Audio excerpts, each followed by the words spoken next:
Hey everybody, it's Luke. It's Volunteer Week, and I'm here with Jim Dalby, and Jim is a super volunteer here at HAMHWE.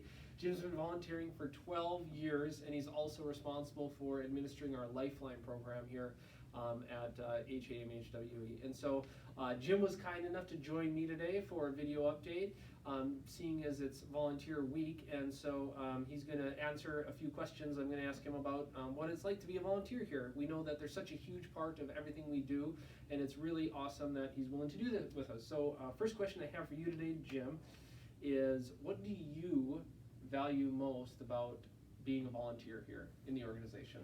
Well, that's an easy question, and I'm just going to say because we feel valued by everyone here, from the residents to the staff and everybody in between.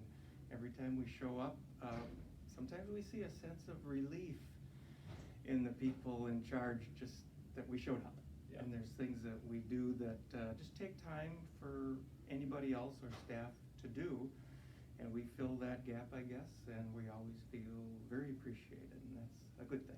That's awesome, and I know there's not a single person in this organization who doesn't absolutely appreciate and value our volunteers. They're such a huge part of what we do. Everything from making cookies down on Med-Surg to running bingo to you name it.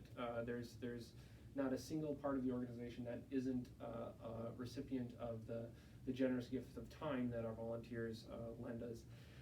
The next question I have, and I understand you are a bit of a fisherman and take our tenants out fishing, and so I don't want to lead you down a single path, but what is your best memory of your volunteering time over the last 12 years that you could share with a group?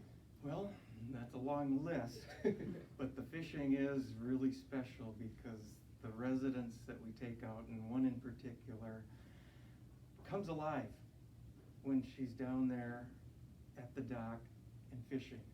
You talk about 100% focus on what's going on. She's there. Doesn't matter, most of the time we're catching bluegills and perch and things that, not too impressive, but it doesn't matter. She loves every second of it, looks forward to it, can't wait till we do it again. But again, the fish are generally on the small side, which is not a problem, but the visibility with the shallow water is very good. And when there's a bigger fish that comes in, I can see it.